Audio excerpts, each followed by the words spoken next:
ব্রত ভেঙে সংসারী হচ্ছেন দিলীপ ঘোষ।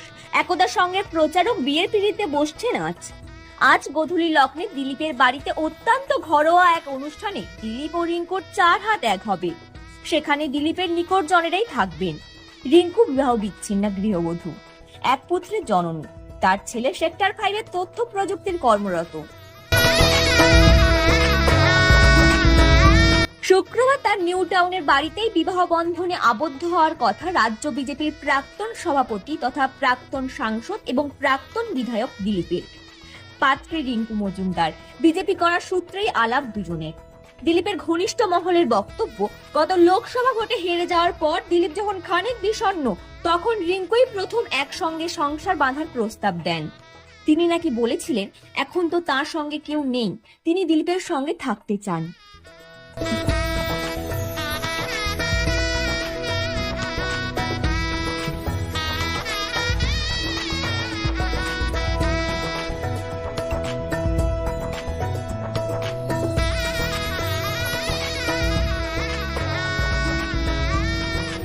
রিপোর্ট, বাংলার কথা।